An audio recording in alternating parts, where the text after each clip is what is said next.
What's up, everybody? Happy holidays and welcome to Fantasy Football Today, DFS. As usual, I am joined on Thursday at 11 o'clock by Meg Schaup and Mike McClure. We've got an 8-game slate. We're going to talk about that like we always do. Go game by game, 6 at 1 o'clock, 2 at 4:05, 4:25. And then we're going to talk about the 3-game slate for a few minutes at the end of the show. Meg, how you doing? How's your holiday season going so far?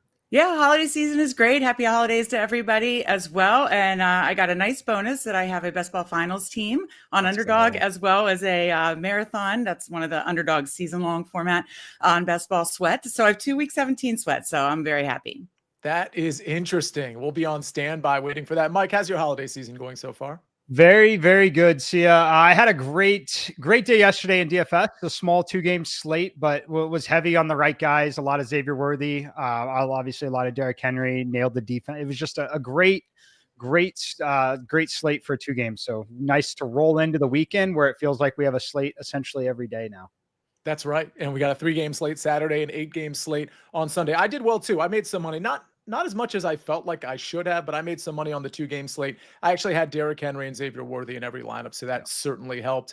Patrick Mahomes was pretty good too. I had Lamar. Anyway, I digress. I like these short slates, and as we do this Fantasy Football Today DFS show, we are going to be more and more focused on those short slates as we get to the playoffs, because those are obviously automatically short slates. All right, let's get to the 8-game slate. Let's start with one. And by the way, the contest, it's already in the chat. It'll be in the YouTube description. It's only $5. Definitely join that contest if you can for week 17. That will be, just to be super clear, that will be on the 8-game main slate as opposed to the Saturday slate. So just keep that in mind. But let's get to Panthers Buccaneers. I think this is a really interesting game to start with, Mike and Meg, because we got a high total. It's in that 48.5 range here. Mostly we have to monitor weather as we get close to kickoff for all of these games because of the time of year. But I don't think weather is going to be a huge concern here, and the total is reflecting that. Mike, I'm going to start with you. There's a lot I like here. I know Meg is a fan of a stack in this game. It's hard for me to reduce it to like 1 or 2 players here. So I'm just going to give you sort of a blank slate here. What do you like in this one? There's a lot of little pieces that I like. I really like Bucky Irving here. I think he's clearly going to be extremely popular, but I'm actually getting it all the way up to where the number is. So for some perspective on it, I'm showing him basically coming in around 35 to 40% owned. And that's how often I'm getting him when I tell the computer to build, 5,000 lineups. He's showing up that often still. So I think he's a great play into ownership. Love Chuba Hubbard as well, but I think it's still Mike Evans. I think you could play Adam Thielen. I think you could play a lot on both sides because I think Carolina is finally to the point where they can push. We've seen it a number of times, and we know that this Tampa Bay offense is going to be able to move the football, but defensively, there's such a pass funnel. There should be a lot of passing volume in this game, and if it's not efficient, it's not the end of the world because it's a stopped clock and the ball coming back to the Bucs side. So I like this game a lot. I think a lot of people are going to like it, but core piece number 1 for me here is clearly going to be Bucky Irving. Yeah, Bucky Irving, a core piece for me as well, Meg. You've got a core stack in this one, though. I'm not going to spoil anything. Of course, we give out our cheat sheets and Mike's top 3 at each position. This game will have some featured elements of that. What do you like in this one? Quite honestly, I like the stacks on both sides. I like Bryce Young to Adam Thielen. I like, of course, Baker Mayfield to Mike Evans. We see Baker's using his legs more this season, which is an added bonus for us. And then, obviously, their backs are absolutely against the wall after the loss last week. Yeah. So, I think we always know Baker can play with his hair on fire. And as Mike mentioned, we have the pushback now that you used to worry about with Carolina. Bryce Young's playing well, so we have the pushback. So I honestly like the stacks on both sides. And of course, I like Bucky Irving. I think you can add Chuba Hubbard to your player pool for sure. And I think you could add Bucky Irving to a Baker, Mike Evans stack as well. So really like a lot in this game. I'm going to ask you both a question here because Jalen McMillan is starting to come on. He's only 4,600. We have Cade Otton at 4,200. And then, of course, Bucky Irving. Meg, I'm going to start with you.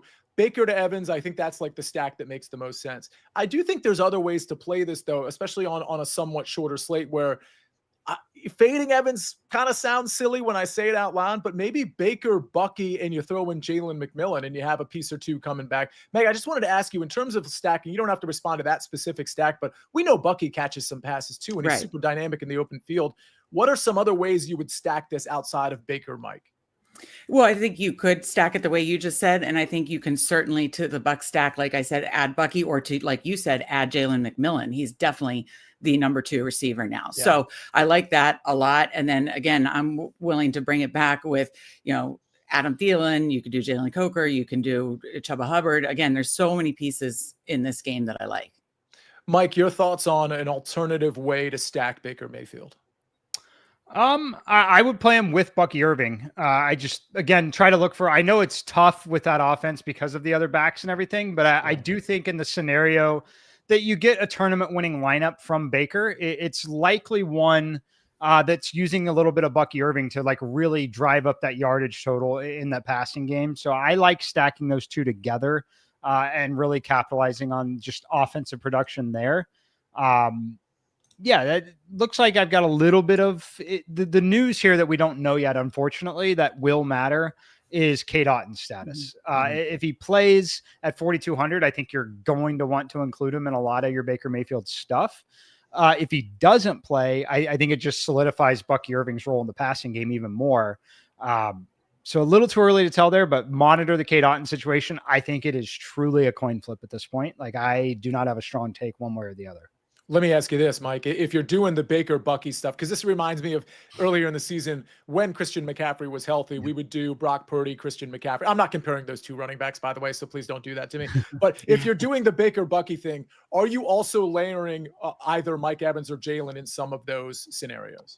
I could see the Mike Evans side. Jalen, yes, I think is also fine as well. A lot of that really, to me, is going to depend on K. Otton, though, unfortunately, because I do think K. Otton does impact Jalen. I think he impacts everyone, maybe other than some of the upside for Mike Evans.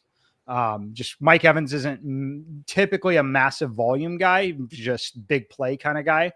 But I think K. Otton would impact some of the other guys quite a bit. Okay. And Meg, any final thoughts on this game before we move to Colts Giants? No, other than, there are a lot of games that I don't like a lot. And I really, really like this game. That's fair enough. By the way, I like that we have so many people active in the chat. I want to give some people a shout out. And by the way, if you're watching, have I said by the way like 5 times already? I apologize. I say it too much. If you're watching us on Twitter and you want to join the YouTube chat, super easy. Go to the Fantasy Football Today YouTube page, jump in the chat. I'm sure most people listening are already subscribed to that YouTube channel. But if you want to participate and you're watching on Twitter, that's great. Hit the like button, retweet, all that stuff. But come over to YouTube and make some comments. Jeffrey, Smith Waller, Allen, Scott, AIB. We've got a lot of people in here. James, Uwe2K. I haven't seen you in a while. Thanks for being in here. We got Brian in here, Tristan, so many, Haas, Geo, all in here. We appreciate all of your participation. All right, Giants, Colts. This one's interesting to me. Meg, I'm going to start with you. Last week, my stack was Anthony Richardson to Josh Downs. It was good. Borderline almost great, but they stole a touchdown from Anthony Richardson and gave it to Jonathan Taylor. So I won money on my Anthony Richardson stacks, but I should have won a lot more. So I was actually really disappointed in that. He's 5,900. He's going against the Giants. I'm going back to it. Josh Downs hasn't been priced up. Him and Michael Pittman, both under 5K. Listen, I understand he popped up on the injury report. He's got some ankle and foot issues, but I really think that's just a rest day. Jonathan Taylor, though, 7,900. Maybe he steals some more from Anthony Richardson. My bottom line is here, I'm going back to this stack, and I think there's some interesting run backs on the Giants. Are you in or out on this game? Go ahead. Oh, yeah. For me, don't have a ton of interest on this game. I get the case for it because we always have the ceiling with Anthony Richardson. We got the Josh Downs touchdown last week. So have a little interest in Josh Downs. Obviously, you could go back to the well on Jonathan Taylor. For me, I don't have a ton of interest on the Giants side. So I'll go ahead and say that because, not every target is created equal, and coming from the Giants quarterbacks, these are not obviously quality targets. So no interest on the Giants side for me. Totally get your case for the Anthony Richardson down stack. And of course you can go back to Jonathan Taylor after what he did last week. I don't know how much I'll personally get there. All right, Mike, your thoughts on this game? Yeah, I think it's interesting. I like Malik Neighbors. You kind of saw it a little bit in that last game. It wasn't a super impressive game because, as Meg mentioned, we mention often, not all targets created equally, but they do force feed the football his way. And that's a clear directive from someone in the organization. And it's going to continue to happen. My only concern here in this game is we have to monitor the weather here a little bit. It's not going to be particularly cold. we're talking 50s, like warm in this game, but it is potentially going to rain with 15-mile-per-hour winds. So we do need to monitor that because we're looking at rain for like 4 or 5 days in a row here. So if we're getting into a rain situation, it would be a lot of Jonathan Taylor for me and quite a bit of Anthony Richardson still. I like Anthony Richardson as it is, but if the weather forecast becomes clear, I actually love the skinny stack of Anthony Richardson, Malik Neighbors, and move on. Is something I really, really like this week. Monitoring the weather huge there, because if we get wind and rain, it kind of shakes things up a little bit. Malik Neighbors, I mean, so I had a winning week in the prop and the betting department on Sportsline last week. One of my losses, though, was Malik Neighbors. I had him over 69.5 receiving yards. He got to 68. But again, my process was good. He had 14 targets. It's Drew Lock, so some of them not catchable. But if he's going to get 14 targets or even 12 targets, I'm all in on Malik Neighbors at 6,600. Wan'Dale Robinson, Mike, you might have mentioned him at 4,400, I think is interesting if you want to kind of dumpster dive. But there's other dumpster dive options in other games, and I think it's a good time to move on to another game. But let me ask you, Meg, in or out on Jonathan Taylor? Is he in the player pool, or are you just going a different direction? He's in the player pool, but I don't know how much I'll get to him. Mike, is it a similar answer for you? Yeah, he won't be in my top 3, but probably top 5. Okay. Well, we'll get to your top 3 later in the show, but let's bounce around to Titans Jaguars. This one's interesting. We had a comment in the chat. I'm forgetting who it was from. Mason Rudolph stacks were apparently showing up in his runs, optimizers, what have you. Mason Rudolph is 5K. Listen, there's some pieces here that he can throw to. We know, Meg, about Calvin Ridley. He's 5,500. It seems to be price effective, although we're not seeing Mason Rudolph necessarily throw it down the field like Will Levis did in terms of like air yards and stuff like that, where Calvin Ridley really grabs those long bombs. But I mean, he caught one last week, if memory serves. He had a nice little touchdown early. Chigakonkwo, 3,600. I understand the argument for this game, and thank you, Claire, on the ones and twos. It's Brian Nosikoff. I might have butchered that last name. Apologies. Who had the Mason Rudolph question. Meg, anything in this game? It's only a lowly 39.5 point total, but I don't know, Tony Pollard, Calvin Ridley, Okonkwo, decent. And then, oh, by the way, Brian Thomas on the other side. Yeah. Oh, by the way, Brian Thomas, I mean, he is just absolutely so fun to watch, and what a rookie season he's having. So definitely have a ton of interest on Brian Thomas, even though he's not playing with a very good quarterback. And then on the Titans side, I mean, I almost wrote, like, should I consider Mason Rudolph? Because I do like Calvin Ridley and Chigakonkwo. Chigakonkwo's getting a ton of targets the last 2 weeks with Rudolph.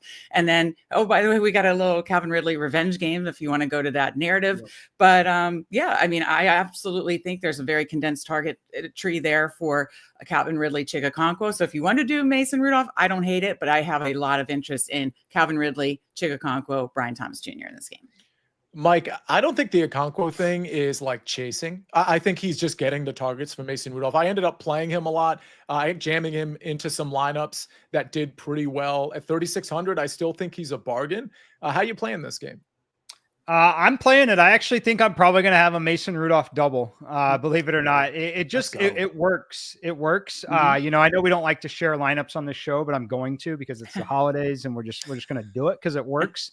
I mean, this lineup to me is kind of nice. It's a Mason Rudolph double. We go Rudolph, Bucky Irving, Aaron Jones, Calvin Ridley, Brian Thomas, Mike Evans, Chigakonkwo, Adam Thielen, and you've got 3,000 for your defense. It kind of works. Meg, that sounded good to me.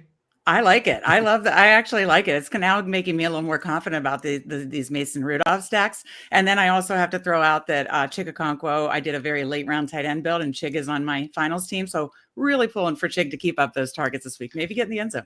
Good timing, because Andrew Peterson is in the chat and he says, Meg is the best ball goat. Congrats this season. Keep crushing. Oh, thank you. For the record, Meg puts out picks on Sportsline and articles on CBSSports.com and Sportsline. So you can check out her work other than, I mean, you have your other site too, which somehow the name's eluding me, Meg, where you actually focus on best ball like you do with Sportsline. What Sure. is the name of that? Fanspeak.com. We had best ball content all summer long, and we will probably starting by Super Bowl this year. We'll certainly be doing similar stuff for CBS Sports and Sportsline as well. So good shout out, Andrew Peterson. Absolutely appreciate that. Okay, well, full disclosure, I think I'm not going to be on the Mason Rudolph stacks, but I'm not. This is not me being critical. I am going to take pieces of this game. Brian Thomas makes a lot of sense. Although, if everybody's going to play him, Mike, I got to ask you about ownership. He's got to be one of the more popular receivers on the slate. If everybody's going to play him, I actually don't mind fading him, given that Mac Jones is his quarterback, and it's possible he doesn't get there. Is his ownership looking like out of control or what? Yeah, it is. It is up there. I would say that he's going, well, maybe 20%. I could see it steaming a little higher. Okay. I mean, Mike Evans is going to be the clear chalk. We'll see what Tyreek Hill ends up being, depending on just the price point and everything there. And then Neighbors, Thielen. So he's right in that range, but I do think that he will probably steam up a little higher than what I'm showing right now. Okay. Good stuff. We have 3 more 1 o'clock games and then just 2 4 o'clock games to get to. And we're going to do it right after this message from our partners.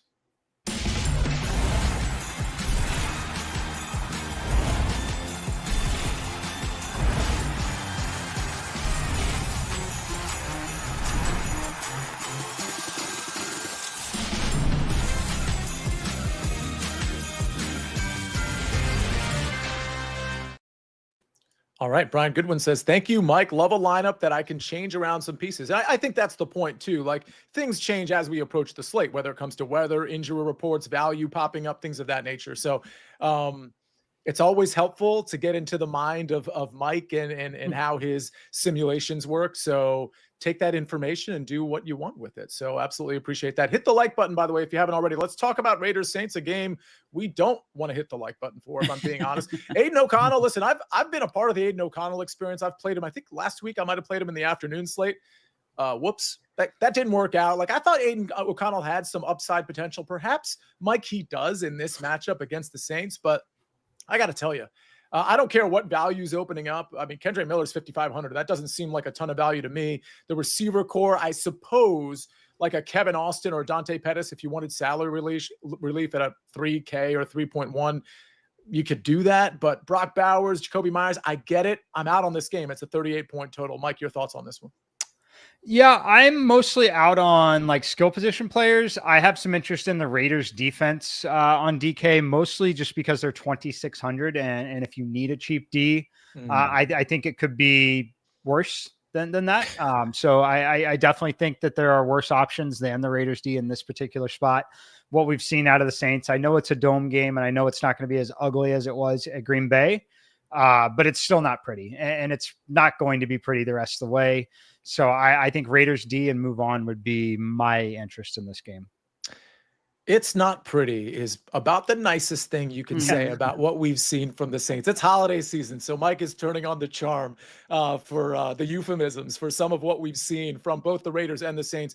Mike, so I'm going to get to you, Meg, right now. But Mike, there was a question about defenses. When we do your top 3, which we're going to cover at each position in a few minutes, we don't always do the defenses. So I'm going to ask Meg about this game. And if there's a couple other defenses that are popping up in your simulations, maybe we could come back to that now and other than the Raiders. Meg, any interest in this game? Yeah, it's an ugly game. I will just throw out, in addition to the Raiders defense, you could pair it with a Raiders running back. It's not pretty, but for salary relief, if you want to go to Madison, or Amir Abdullah has 2 games near, I believe, 20 DK points because he's getting the targets. I think he's found the end zone 2 weeks in a row. Again, not pretty, but if you need some salary savings, that is an option. Wheels Up is in the chat. This is who I think it is. Wheels Up does his own DFS show. It's very good. He says, Raiders D, that is all. And I think that's probably the way to close this particular game out. And I'm trying to find something to say. Listen, I played Madison in the afternoon slate as well, in other lineups than Aiden O'Connell.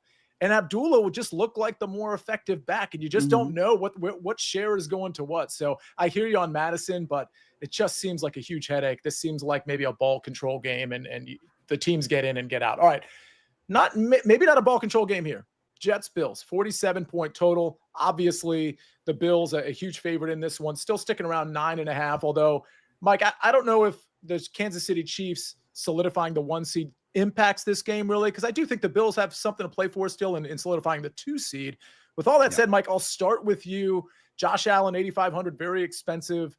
the receiver core with Shakir and Amari and Keon and Mack and Curtis Samuel and Kincaid, like I'm out on all that. James Cook, I think, is an interesting contrarian play at 7,200. And then there's the other side of the ball. So start with the Bills and let me know if you like any Jets as well. Yeah, I need to investigate the scenarios for the Bills losing the 2 seed. I think we've seen some of the coach speak and all that. They say they're going to really kind of close the playbook, so to speak. They're not going to put anything else on film. So I expect a very conservative game plan. I would be more interested in stacking the Jets side than anything here. We watched the Patriots be able to push the Bills just a touch in that game. And again, the Jets, while it's been an awful season for them, they're playing a lot closer to a playoff team right now than they are playing as a bottom of the league team. So I think it's still an audition for Aaron Rodgers and company to continue to get the opportunity to play. So I think Rodgers doubles makes sense to me. Just because you know exactly where the volume's going. It's very, very clear cut. So I have a little interest on the Jets side only. No Bills for me. Yeah, it's interesting because we have an implied total for 27 for the Bills, but it's creeping to 20 meg for the Jets. And Mike's right. You know, when you know where the volume's going, like to me, if I'm looking, and I'm not really actually doing math here, but if I'm looking at a 20-point implied total, but I know where the volume's going, to me, it almost like I want to like add 4 points because I just know where the scoring is likely going. It's Devontae Adams and Garrett Wilson. I'm not stacking the Jets side, but I think if you wanted to take, like for me, I kind of want to take a piece of maybe Devontae Adams, even though it's 7,100. Any thoughts on that? Maybe you'll like the stack on that side. Maybe you'll like Josh Allen. What are we doing in this game? We've discussed it the last few weeks. I do think Rodgers doubles are definitely in play here. Sometimes the past couple of weeks, sometimes it's gotten there, sometimes it hasn't, but I think it's in play here for sure. I'll say that. I also think if you do want to take just a piece of Devontae Adams or Garrett Wilson, I think there's a little squeaky wheel there. You certainly could. And then Josh Allen's always in play, but I would not stack him. I mean, trying to pick who would be the stack with him feels very, very a difficult task. So if you do play Josh Allen, I would just honestly play him naked and maybe run it back with like a Devontae Adams or Garrett Wilson. Mike, I'm seeing that there might be some precipitation in this game as well. And that makes sense, right? Buffalo, we talked about New York, like the Northeast might get afflicted with some rain. I'm not seeing a ton of wind in any of these games, but if we start to see rain come down, does that affect your position on Rodgers double stacks or really anybody in this game? I mean, if it's really, heavy rain, then yeah, definitely. But if it's just kind of a light rain, then probably not going to affect a lot. I know a lot of people want to play Buffalo guys. Like the problem is I don't think they're going to push too terribly hard. They obviously want to win. They need one win in the final 2 games to grab the 2 seed. They could lose it out to Baltimore if they were to lose both of those games. They would lose the seed, assuming Baltimore wins. So like, if you want to play Cook, it's fine. I just think there's better running back plays. So again, I would not force a run back here. I'm mostly off of the Bills in the final 2 games here. Yeah, and we have a question from Uwe2K, like, is Cook a safe play? I mean, I don't know that safe is how I'd characterize it, but Mike and Meg, like, with head nods or head shakes, like, he does seem like a pretty good contrarian play, because I don't think a lot of people will get to a James Cook 7,200, right? Sure. Yeah. Okay.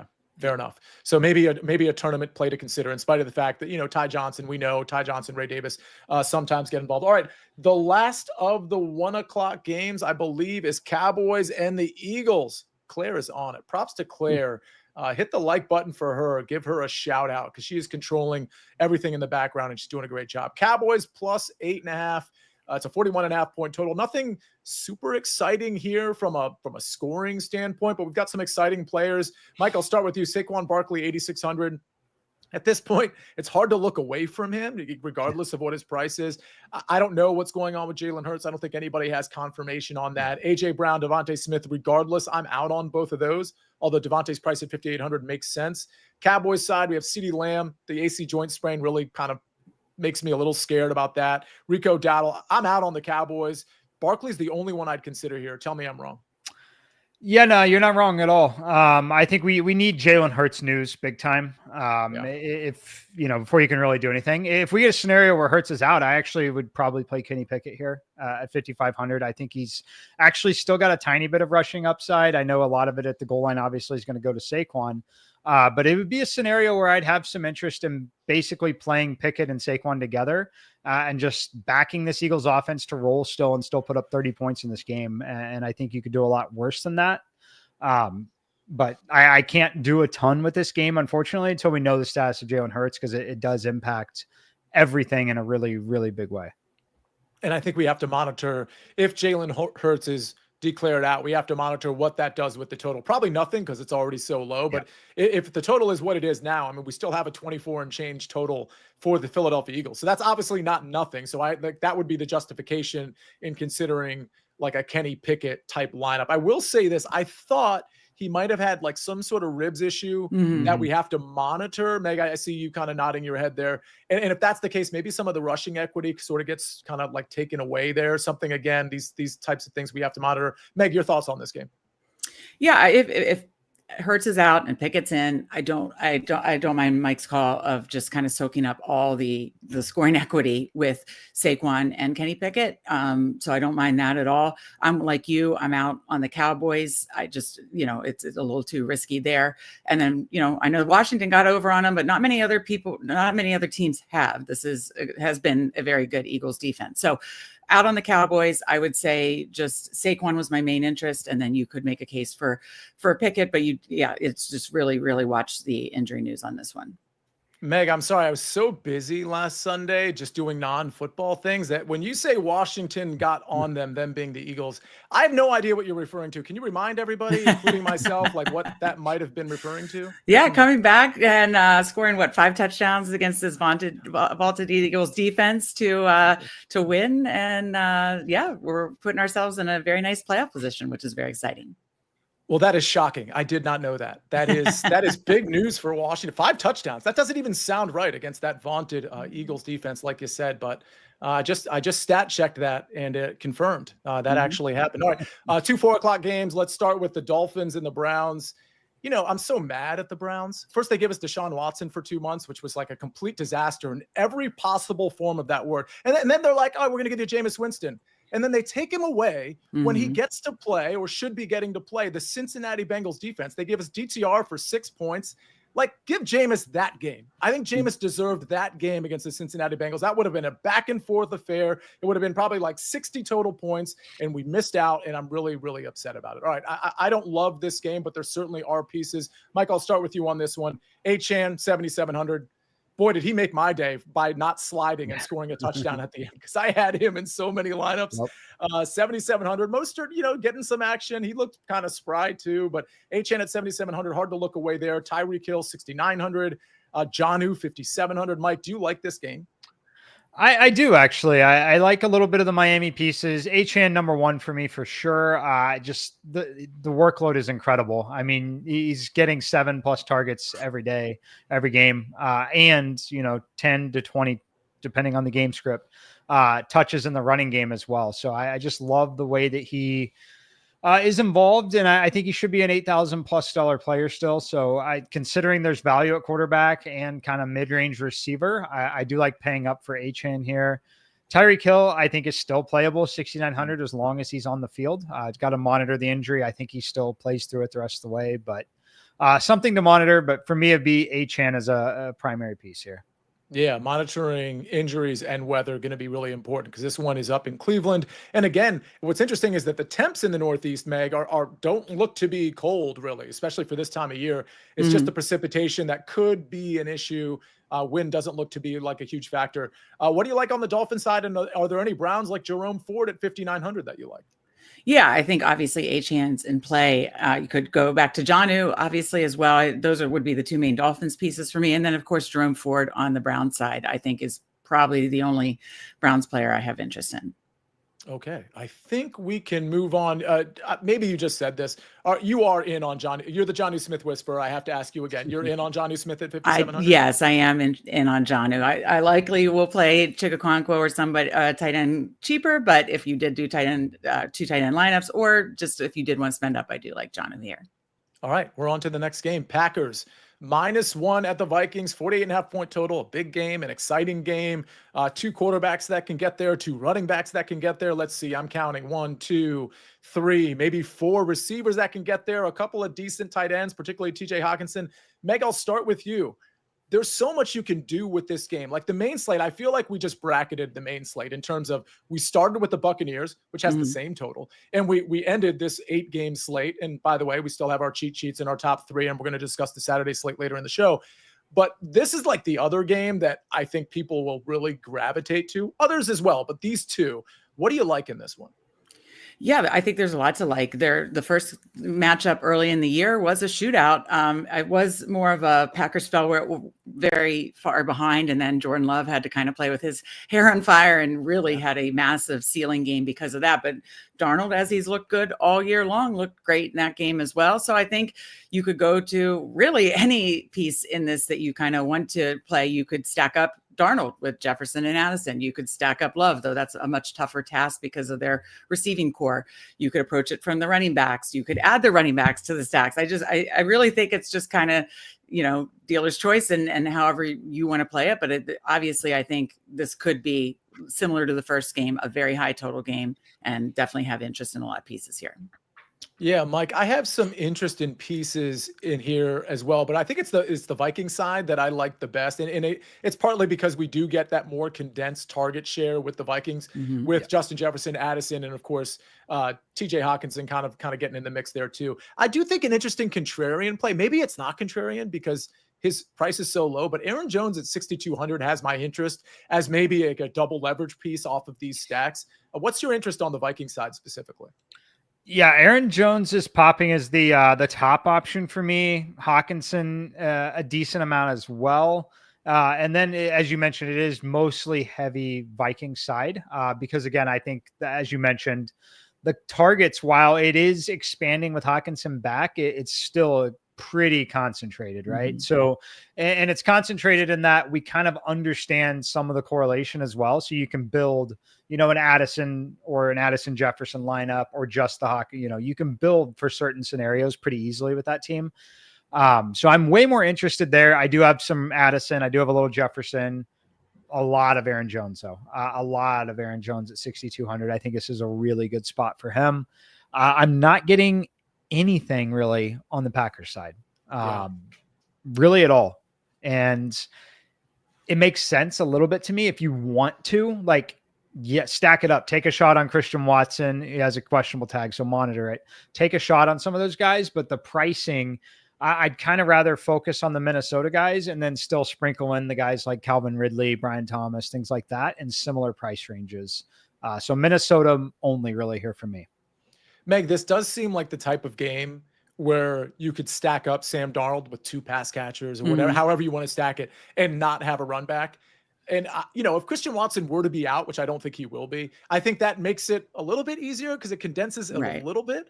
But I mean, Jaden Reed, do you go there? He's not on the field all the time. Romeo Doubs, I do like that at 5,100. He's a red zone machine. Dontavian Wicks got into the mix. He's only 3,900. But now Luke Musgrave's back. Tucker Kraft, even if Watson is out, which again, I don't think he will be, I'm not 100% sure there. I can't see myself getting to any pass catchers or Josh Jacobs at 8,100. Do you agree? Yeah, I think it's kind of price prohibitive for some of the top options. And then again, if Watson's in, it's just such a crowded wide receiver or pass catching core. Yeah. Uwe2K says no Jacobs love. Yeah, that's true. By the way, there were some questions. It's probably my 6th, by the way. I will say they have been getting Jacobs a little more involved in the passing game. I do like to see that on DK. So that's at least nice because if they get him a little more involved in the passing game, he has been getting a lot of, high value touches and scoring touchdowns. So I think he still could be a contrarian piece for that reason. That's what I was going to ask, Mike. Are you looking at ownership? I can't imagine Josh Jacobs is a top 5 running back from an ownership standpoint. He's not far off, actually. It's about 6th. He's coming in right now about 20%, which I think is a touch high. My data says that I should play him around 12 to 13%. So it's just a little over owned. Yeah. And I think intuitively that probably makes a little sense to you guys and everyone as well, right? If you said Josh Jacobs is 20%, you're like, maybe I don't want to play into that.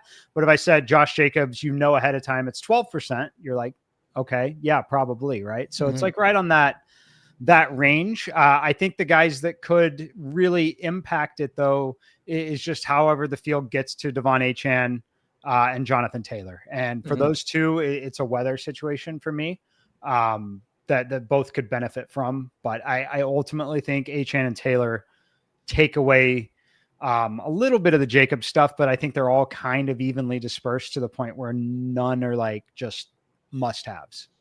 And real quick, there were a couple questions going back to that Jets game about Breece Hall in terms of any love for him. I'm out on Breece Hall. Yeah. Meg, I'll start with you. Any Breece Hall love? Yeah, no, I don't think I'm getting the Breece Hall. No, Mike. Nope. All right. Yeah, it was AIB and at least one other person asking about Breece Hall. It's definitely a no for me.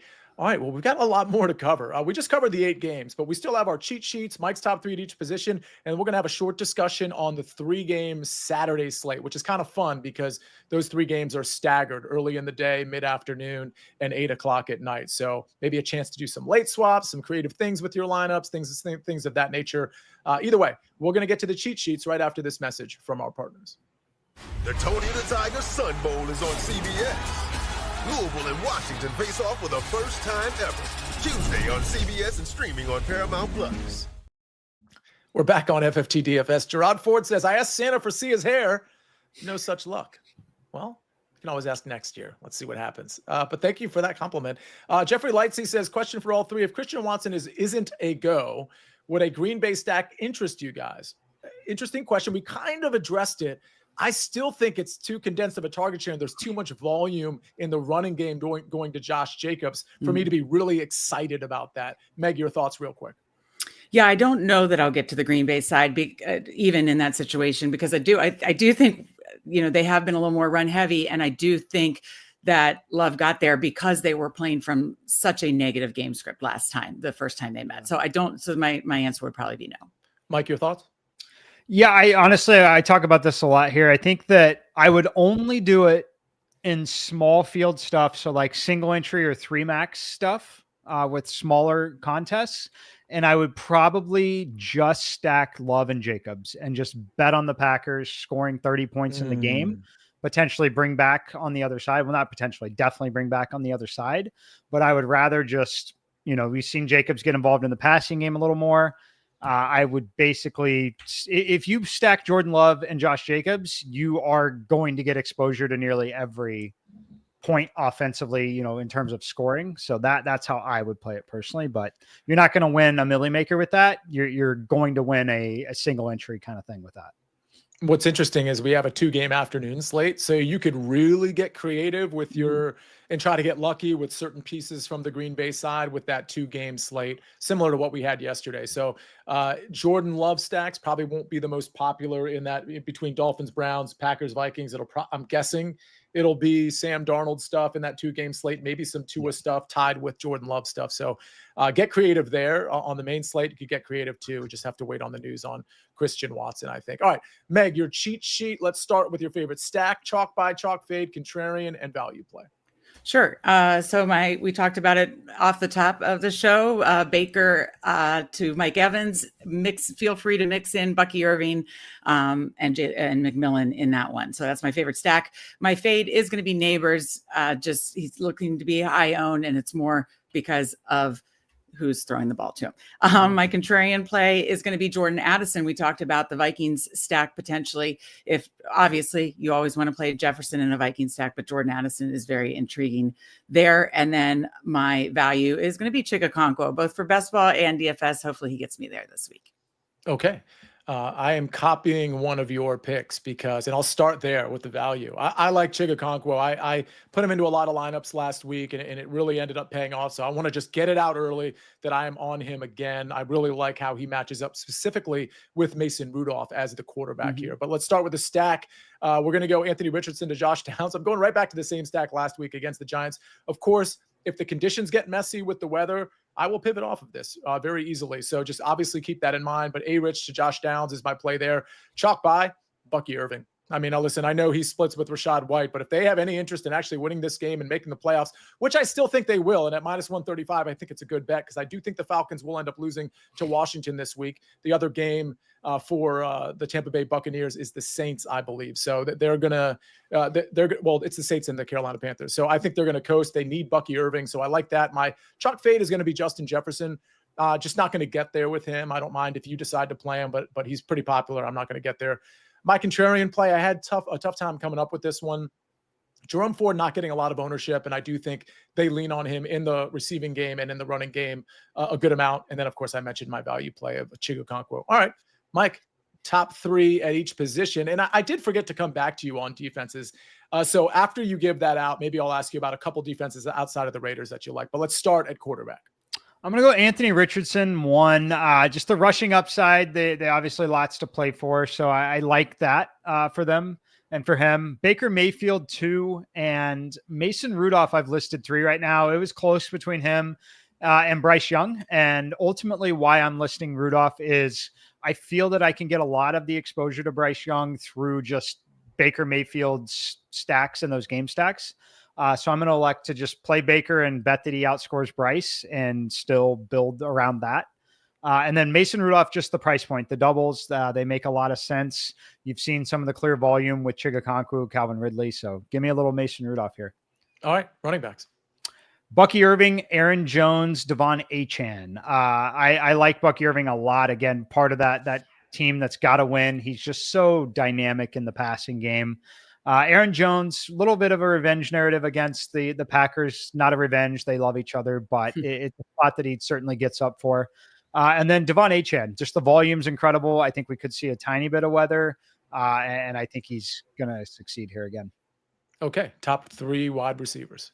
Pretty chalky here, but I think it's clear, good chalk. Mike Evans, Calvin Ridley, Brian Thomas. Again, I'm playing Rudolph, so I like Ridley. I like Brian Thomas as the bring back. I think that game, despite a 39.5 point total, is a good candidate for an ugly over, a 23-20 kind of game with a lot of passing volume. So yeah, Mike Evans, Calvin Ridley, Brian Thomas. Okay, and then finally, top three tight ends. Chigo Okonkwo, TJ Hawkinson, and Brenton Strange. I like those three again, but it's mostly Chigo Okonkwo is going to be the guy I'm going to bet on again. We've seen 21 targets in the last 2 weeks. No reason to think it stops here at this point. And for the record, even though we're not explicitly saying like these are the cash game plays, these are the tournament plays, it's pretty clear based on what we're discussing and how we're discussing some of these players like Chigo Okonkwo, like Bucky Irving, for example, like some of these other players, like where you might be able to find the right pieces for your cash game plays and the defenses, Mike. Yes. I'm going to start with the Raiders, just price point and pick on the Saints. Right now, I've got the Dolphins, actually, number two. I know it's a road game, but Cleveland's kind of a mess right now as well. Yes.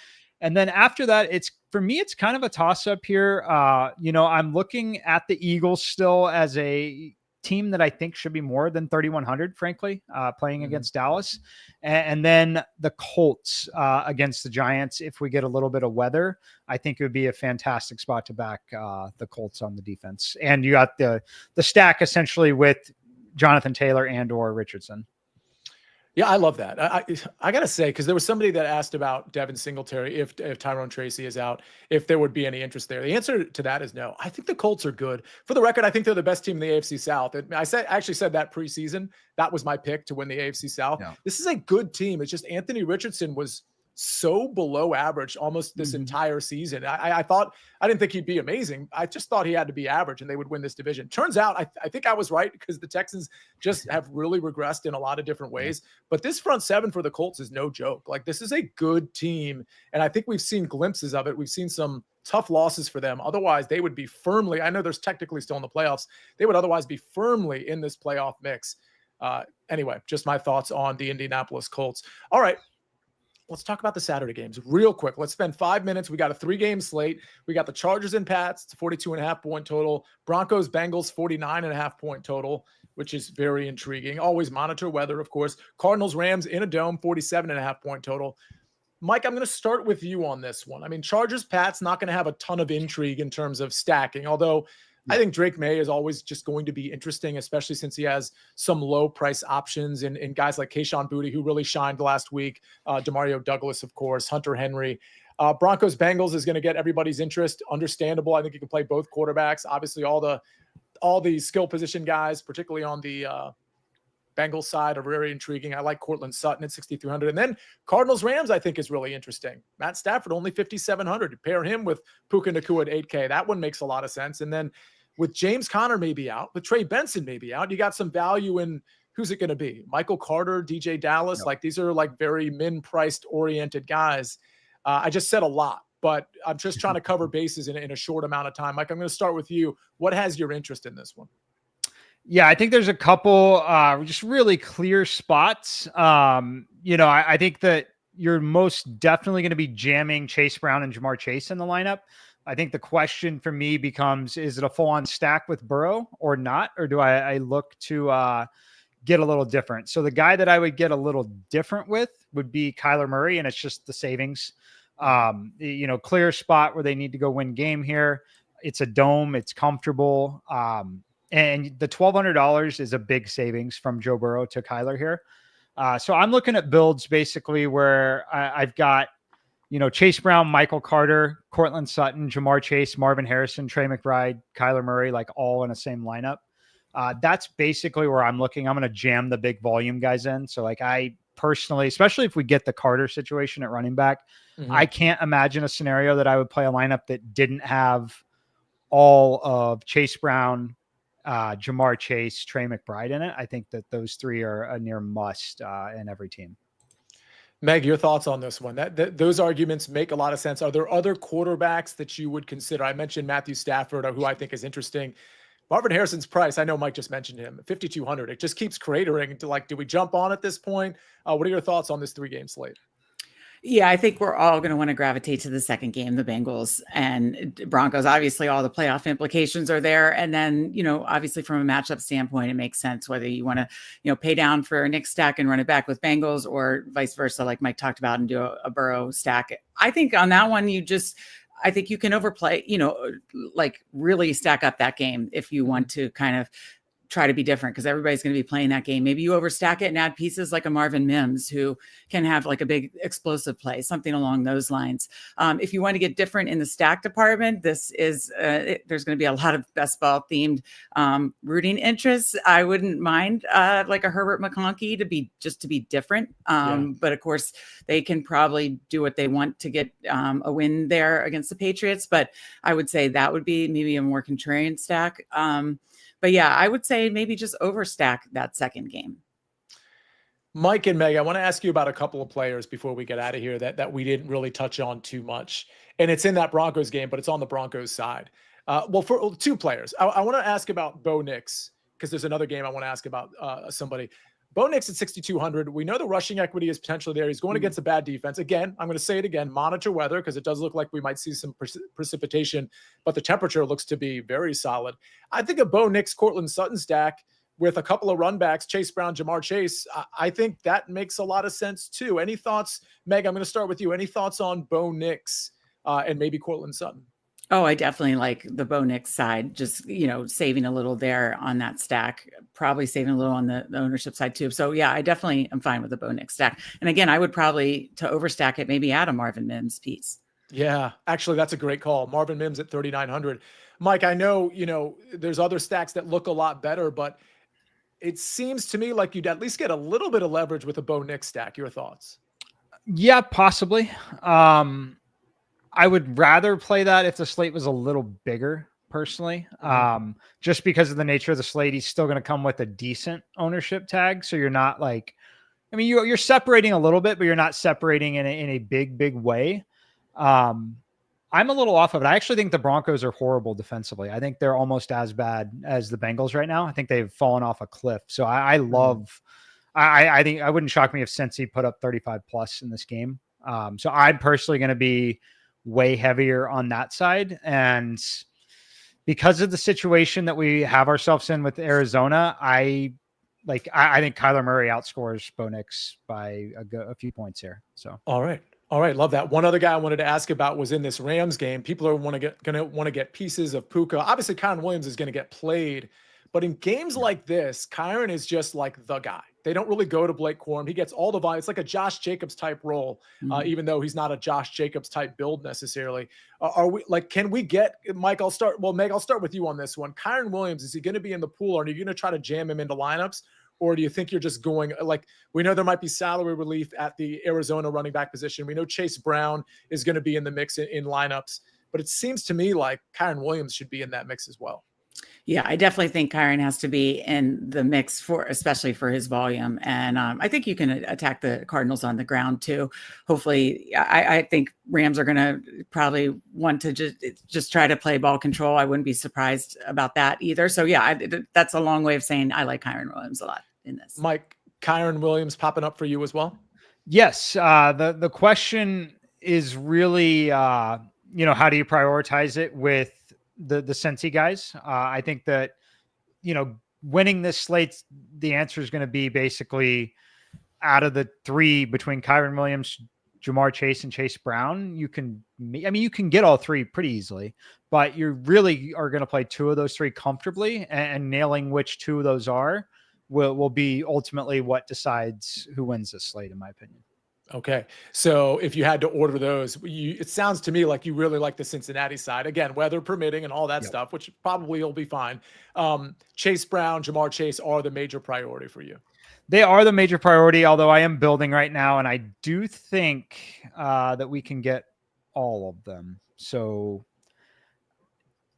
we can get all of them. So I've got a lineup that I love with Kyler Murray, with Kyron Williams, Chase Brown. Wait a minute. Sorry, guys. Oh, that's okay. I assume Michael, it doesn't fit, unfortunately. Okay. Yeah. But Michael Carter does provide, like, if Connor and Benson are out, you're jamming Michael Carter in? Definitely. Okay. Definitely. All right. Well, I think we covered what we could on that 3-game slate. Gave you some ideas. Covered the 8-game slate as well. Gave you Meg's cheat sheet, my cheat sheet, Mike's top 3 at each position, including defense. We did it all in 50 minutes. It's not bad. That's not bad. Good stuff. Meg, thank you so much. Mike, thank you so much. This has been a great show. You'll see us next Thursday like you always do at 11 o'clock. Appreciate all the participation in the chat. Appreciate the like buttons, the questions, the comments. It's always a fun ride. It's week 17, but we still got kind of a long way to go because we're going through the playoffs too, folks. So make sure you're subscribed to this podcast. You're subscribed to this channel. Maybe you review the podcast on Apple or Spotify. That always helps the three of us and CBS and Fantasy Football Today as a whole. We always appreciate stuff like that. All right, ladies and gentlemen, have a great weekend. Have a great continuation of your holiday. On behalf of Meg Shop, on behalf of Mike McClure and Claire on the 1s and 2s and 3s and 4s, my name is Sia Najad. This is Fantasy Football Today, DFS. See you next time.